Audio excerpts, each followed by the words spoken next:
جس سے خاری کنویں شیرائے جاں بنے، اس زلال حلاوت پہ لاکھوں سلام۔ آقا کی زبان سے جو چیز ٹچ ہو جاتی، جو لعاب لگ جاتا۔ ایک صحابی، ان کا نام ہے حضرت عتبہ بن فرقد رضی اللہ تعالیٰ۔ آپ کی 4 بیویاں تھیں، 4 ازواج تھیں۔ آپ کی بیویاں، آپ کی ازواج سوچتی کہ حضرت عتبہ خوشبو کون سی لگاتے ہیں، وہ بڑی مہنگی مہنگی خوشبو لگاتی، مگر حضرت عتبہ کی خوشبو سے آگے نہ بڑھ پاتی۔ اور گھر میں بیوی زوجہ تو دیکھ لیتی ہے نا کہ عطر کون سا لگایا جا رہا ہے، وہ کبھی عطر لگاتے بھی نہیں دیکھا۔ ایک بار ایک زوجہ نے آپ سے عرض کی، حضور یہ بتائیں آپ خوشبو کون سی لگاتے ہیں؟ ہم ساری مل کر کوشش کرتی ہیں کہ آپ کی خوشبو کے برابر آ جائیں، مگر آپ کی خوشبو بڑی عرفہ و اعلیٰ ہے، آپ بتائیں تو صحیح کون سی خوشبو یوز کرتے ہیں؟ آپ نے فرمایا میں کوئی خوشبو نہیں لگاتا۔ میرا واقعہ بڑا عجیب ہے۔ فرماتے ہیں کہ ایک بار میرے جسم پر آبلے پڑ گئے، اسکن ڈیزیز ہو گئی نا، جسم پر جلد کی بیماری ہو جاتی، آبلے پڑ گئے۔ صحابہ کا کمال یہ، جتنی سیرت پڑھے نا آپ، صحابہ کرام کو جو پرابلم ہوتی تھی ڈاکٹر نہیں نظر آتا تھا، کسی جگہ ایمرجنسی وارڈ میں نہیں جاتے تھے، بلکہ حضرت قتادہ کی آنکھ نکل جاتی، وہ بھی نبی پاک کے پاس ہی آتے۔ حضرت عتبہ بن فرقد کہتے ہیں میں پیارے آقا کے پاس چلا گیا کہ حضور جسم پر آبلے پڑ گئے۔ نبی پاک نے فرمایا کرتا اتارو۔ میں نے کرتا اتارا۔ آج اسکن پر، جلد پر کوئی بیماری لگے تو کریم لگائی جاتی ہے، آئنٹمنٹ لگائے جاتے ہیں، بڑے بڑے ڈاکٹر فارمولے لگاتے ہیں۔ نبی پاک نے حضرت عتبہ کا کرتا اتارنے کے بعد اپنا لعاب دہن نکالا، حضرت عتبہ کے جسم پر ملنا شروع کر دیا۔ اپنی زوجہ سے فرماتے ہیں وہ دن ہے، آج کا دن ہے، آبلے تو ختم ہو گئے، ہمیشہ میرا جسم بہکتا ہی رہتا ہے۔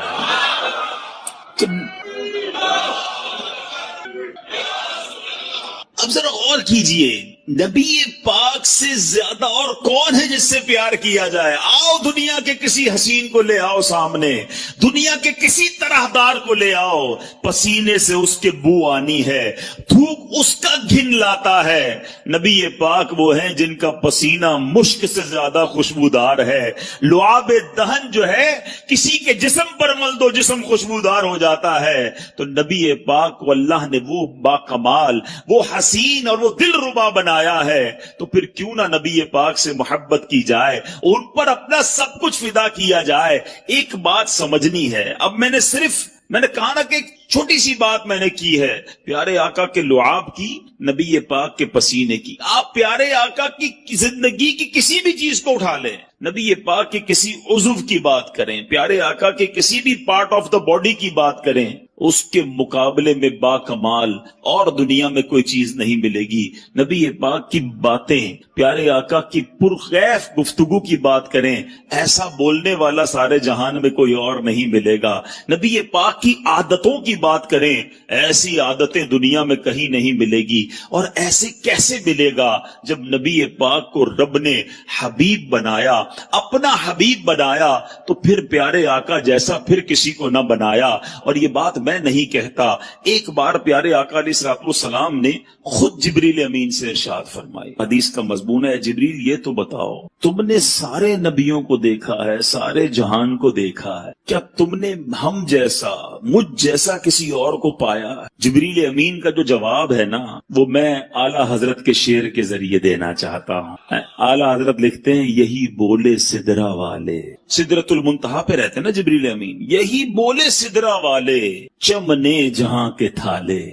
آقا ہم نے ساری دنیا کو دیکھا، ساری دنیا کو چھان ڈالا، یہی بولے سدرا والے، چمنے جہاں کے تھالے، سبھی میں نے چھان ڈالے، تیرے پائے کا نہ پایا، تجھے یک نے یک بنایا۔ آقا رب نے آپ جیسا کسی کو نہیں بنایا۔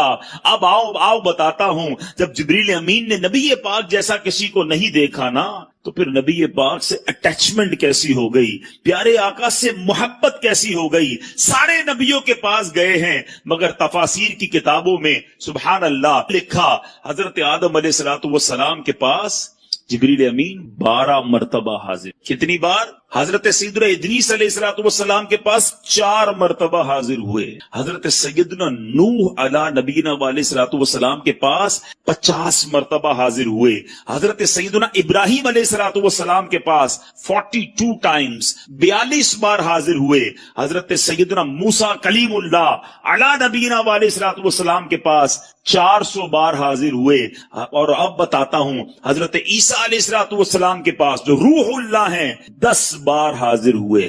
آپ جاننا چاہیں گے نبی پاک کے پاس کتنی بار حاضر ہوئے؟ اچھا پہلے تھوڑی سی کیلکولیشن کرتے ہیں. آج ناظم آباد والوں کا کچھ حساب بھی چیک کر لیتے ہیں. پیارے آقا علیہ السلام کی پہلی ملاقات جبریل امین سے جب ہوئی اس وقت نبی پاک کی عمر مبارک کیا تھی؟ 40 سال. پہلی ملاقات پتہ ہے کہاں ہوئی تھی؟ غار حرا میں. پہلی وہی لے کر آئے نا. تو 40 سال کی عمر مبارک میں جبریل امین سے پہلی ملاقات ہو. دنیا میرے آقا نے کتنے سالوں کے لیے اختیار فرمائی؟ 63 سال. کتنے سالوں کے لیے؟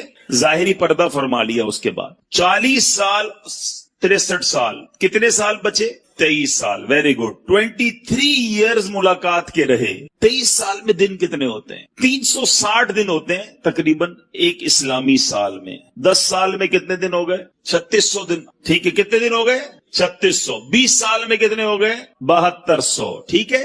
مزید 3 سال کے 1000 دن گن لیں تو 8200 8300 دن بنتے ہیں. 8300 اپروکسیمیٹلی 8280 بنتے ہیں. ٹھیک ہے. یہ بہت مزیدار بات ہے. یاد کر لو گے ایمان تازہ ہو جائے گا.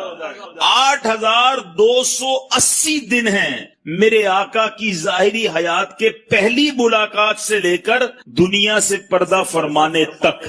اور جو ماشاءاللہ سیرت پڑھتے ہیں انہیں پتا ہے کہ کئی دن اس میں ایسے گزرے کہ کئی دن تک جبریل امین حاضر نہیں ہوئے. بہت سارا گیپ بھی آیا. اگر 8280 دن بھی گن لینا تو جبریل امین کتنی بار آئے؟ علماء بتاتے ہیں 24,000 بار نبی پاک کی بارگاہ میں حاضری دی. کیوں؟ وجہ کیا تھی؟ بڑا معمہ ہے. کسی کے پاس 42 بار, کسی کے پاس 100 بار, کسی کے پاس 12 بار. 24,000 بار ایوریج تو نکالو.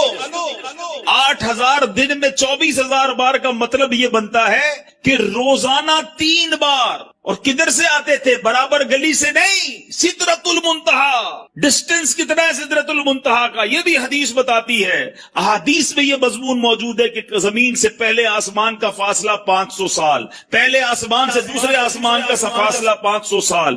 گنتے چلے جائیں 3,500 سال لگیں گے 7ویں آسمان تک پہنچنے کے لیے. اور اس کے بعد سدرۃ المنتہا اس کے اوپر ہے. اتنا دور سے روزانہ یعنی اپروکسیمیٹلی روزانہ اوسطاً 3 سے زیادہ بار نبی پاک کے پاس آنا. وجہ کیا ہے؟ اتنا سفر کیوں کیا؟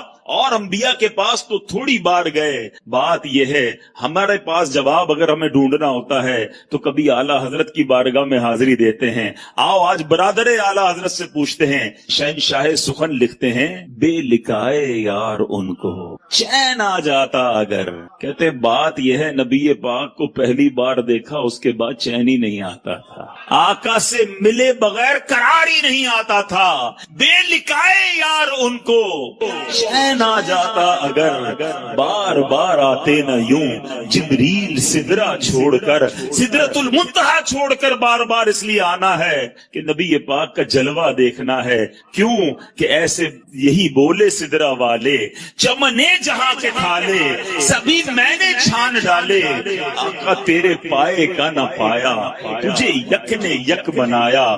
نبی پاک کے دیدار کے بغیر انہیں چین ہی نہ آتا تھا. تو یہ مرتبہ ہے نبی پاک علیہ الصلوۃ والسلام کا, یہ مقام ہے سرور کائنات علیہ الصلوۃ والسلام کا. ایک چھوٹا سا اشارہ دے کر مزید آگے چلتا ہوں. جبریل امین 3,500 سال کا ڈسٹنس روز 3 بار کر لیں, اسپیڈ کتنی ہوگی, رفتار کتنی تھی کہ پلک جھپکتے میں آتے پھر جاتے پھر آ جاتے. تو جب جبریل امین کی رفتار کا عالم یہ ہے تو جبریل کے آقا کی رفتار کا عالم کیا ہوگا. تو معراج کی شب اگر میرے آقا تھوڑی ہی دیر میں سارا سفر کر کے تشریف لے آئے تو کوئی تعجب کی بات نہیں ہے، بلکہ اس وقت تو کنڈی بھی ہلتی رہی، بستر بھی گرم تھا۔ علماء بڑا پیارا عشق بھرا جواب دیتے ہیں کہ جناب اتنا سارا سفر ہوا، ابھی واپس آئے تو بستر گرم ہے، کنڈی بھی ہل رہی ہے، سفر تو بہت طویل تھا، یہ کیسے ہو گیا؟ تو علماء عشق بھری زبان میں جواب دیتے ہیں کہ بات یہ ہے کہ آج دنیا میں بھی آپ کی میری گھڑی سے سیل نکال لیں تو گھڑی رک جائے گی نا، سیل ڈالیں تو پھر چلنا شروع ہو جائے گی۔ علماء کہتے ہیں آقا سارے جہان کی جان ہیں، جب جان ہی چلی گئی تھی تو جہان رک گیا تھا، نبی پاک تشریف لائے دنیا پھر چلنا شروع ہو گئی۔ وہ جو نہ تھے تو کچھ نہ تھا، وہ جو نہ ہو تو کچھ نہ ہو، جان ہے وہ جہان کی، جان ہے تو جہان ہے۔ تو اے میرے میٹھے اسلامی بھائیوں، سبحان اللہ، میرے آقا کی تعریف بیان ہو۔ مجھ سے پہلے نعتخواں تعریف کر رہے تھے، وہ نظم میں بیان کر رہے تھے، میں نثر میں بیان کر رہا ہوں۔ جتنا سنے ایمان تازہ ہوتا ہے۔ اللہ مجھے اور آپ کو ہمیشہ پیارے آقا کے گن گانے والا بنائے، نبی پاک کے چرچے بلند کرتے والا بنائے، اور یہ زندگانی اسی میں گزر جائے۔ دمے واپسی تک تیرے گیت گاؤں محمد مبجل پکارا کروں میں، میرا دین و ایمان فرشتے جو پوچھیں آقا تمہاری ہی جانب اشارہ کر۔ یعنی سارے معجزات کے علاوہ کچھ ایسے معجزات بھی دیے جو آپ سے پہلے کسی اور کو عطا نہ کیے۔ پیارے آقا نے چاند کے 2 ٹکڑے کیے، نبی پاک نے سورج کو واپس پلٹایا۔ ایسے ایسے معجزات ہیں کہ آج بھی سنے تو ایمان تازہ ہو جاتا ہے۔ مگر علماء بہت خوبصورت بات لکھتے ہیں، فرماتے ہیں جو نبی پاک کا مرتبہ ہے نا، اس مرتبے کے مطابق پیارے آقا علیہ الصلوۃ والسلام کے اسٹیٹس کے مطابق 2 ہی معجزات ہیں، باقی تو نارمل سی بات ہے۔ یہ چاند کے 2 ٹکڑے کرنا، سورج پلٹانا، یہ نبی پاک کا جو مرتبہ ہے نا رب کی بارگاہ میں، ان کے لیے نارمل ہے۔ 2 معجزات ایسے ہیں جو شان مصطفیٰ کو ظاہر کرتے ہیں۔ ایک معجزہ ہے معراج کی شب، نبی پاک جو رب کے دیدار کو تشریف لے گئے۔ ساری کائنات میں کسی نے رب کو نہیں دیکھا، یہ چھوٹی بات نہیں ہے، ذرا سمجھنے کی کوشش کریں۔ حضرت موسیٰ کلیم اللہ ہے، اللہ سے کئی بار کلام کیا۔ ایک بار عرض کی مولا میں تجھے دیکھنا چاہتا ہوں، دیدار کرنا چاہتا ہوں۔ ارشاد ہوا لن ترانی، اے موسیٰ تم مجھے نہ دیکھ سکو گے۔ پھر عرض کی کوہ طور پر رب عز و جل نے اپنی تجلی کا نزول فرمایا، دیدار نہیں کروایا، تجلی کا نزول ہوا۔ اس تجلی، اس نور کی جو تجلی تھی، اس کی تاب نہ لا سکے، حضرت موسیٰ بے ہوش ہو گئے۔ یہاں التجا تھی یا اللہ دیکھنا ہے، وہاں سے منع ہوا لن ترانی۔ فرق دیکھیے گا، یہ کلیم اللہ ہیں۔ اب آؤ حبیب اللہ کی بات کرتے ہیں۔ 27ویں رجب ہے، آقا تم ام ہانی رضی اللہ تعالی عنہا کے گھر سو رہے تھے، آرام فرما رہے تھے۔ جبریل امین آئے، قدموں کو بوسہ دے کر عرض کیا حضور رب بلا رہا ہے۔ وہاں حضرت موسیٰ خود عرض کر رہے ہیں، یہاں بلایا جا رہا ہے۔ تبارک اللہ شان تیری، تجھی کو زیبا ہے بے نیازی، کہیں تو وہ جوش لن ترانی، کہیں تقاضے وصال کے تھے۔ یہاں بلایا جا رہا تھا۔ آپ ذرا غور کیجئے، ساری کائنات میں اور کوئی نہیں جس نے اپنی آنکھوں سے رب کا دیدار کیا ہو، یہ فقط میرے آقا کی شان ہے۔ یہ معجزہ ہے نبی پاک کا جو سرکار علیہ الصلوۃ والسلام کے مرتبے کے مطابق ہے، اور اسی بات کو ہم صلاۃ و سلام میں کئی بار سنتے ہیں۔ آج اس بات کو سمجھنے کے بعد پڑھو تو اور لطف آئے گا۔ شاعر لکھتے ہیں نا، قصہ طور و معراج سمجھے کوئی، ٹرائی ٹو انڈرسٹینڈ ڈفرنس۔ دیکھو طور اور معراج، قصہ طور و معراج سمجھے کوئی، فرق مطلوب و طالب کا دیکھے کوئی۔ ایک طرف التجا تھی، طالب تھے حضرت موسیٰ، اور یہاں حبیب پاک مطلوب ہیں۔ فرق مطلوب و طالب کا دیکھے کوئی، کوئی بے ہوش جلووں میں گم ہے کوئی۔ وہاں وہ بے ہوش ہو گئے اور آقا جلووں میں گم ہے۔ کوئی بے ہوش جلووں میں گم ہے کوئی، کس کو دیکھا یہ موسیٰ سے پوچھے تو۔ آنکھ والوں کی ہمت پہ لاکھوں سوال. تو ایک معجزہ تو یہ. اب دوسرا کون سا معجزہ جو نبی پاک کی شان کے لائق، آپ کے مرتبے کے لائق، اتنا بڑا معجزہ کہ جس معجزے کو اعظم المعجزات کہا گیا، سب سے بڑا معجزہ اس کو کہا گیا. ٹھیک ہے، دا بگیسٹ میریکل، سب سے بڑا معجزہ. اور وہ معجزہ ہے قرآن مجید فرقان حمید. اور کمال کی بات یہ ہے، اور معجزے جتنے ہوئے نا ہم سن ہی رہے ہیں، ایمان تازہ کر رہے. دیکھا نہیں، ہم میں سے کس نے دیکھا چاند کو 2 ٹکڑے ہوتے؟ کس نے دیکھا سورج کو واپس پلٹاتے ہوئے؟ ہم نے ابو جہل کی ہاتھوں میں کنکریوں کو کلمہ پڑھتے بھی نہیں دیکھا. ہم نے حدیبیہ کے مقام پر نبی پاک کی مبارک انگلیوں سے فوارے جاری ہوتے بھی نہیں دیکھے. یہ تو صحابہ تھے جو اپنی آنکھوں سے شب و روز معجزات دیکھتے. کبھی شجر سلام کرتے، کبھی حجر سلام کرتے، کبھی اونٹ آ کر سجدہ کرتا نبی پاک سے جناب، کبھی جانور کلام کرتے. صبح و شام صحابہ یہ معجزات دیکھتے. ہم فقط سن رہے ہیں، سننے میں اتنا لطف آتا ہے، دیکھنے کا عالم کیا ہوگا. ہر کوئی فدا ہے بن دیکھے، دیدار کا عالم کیا ہوگا. مگر اے عاشقان رسول، مدنی چینل کے ناظرین، سب سے بڑا جو معجزہ ہے وہ ہمارے درمیان ہے. جی ہاں، وہ تو ہم دیکھ سکتے ہیں نا، ہم اسے تو محسوس کر سکتے ہیں، اس کی برکتیں تو لوٹ سکتے ہیں.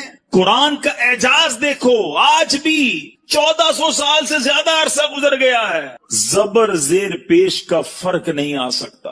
رب نے اپنی کتاب کی حفاظت کا ذمہ خود لیا ہے. دنیا کی ایک کتاب آپ کو بڑی پسند ہو، بہت پڑھاکو آدمی کوئی ہو کہ مجھے کتاب بڑی پسند ہے، کتنی بار پڑھو گے؟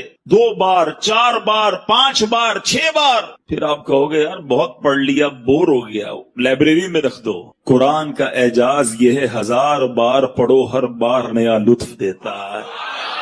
قرآن سے جی نہیں بھرتا، قرآن سے دل نہیں اکتاتا.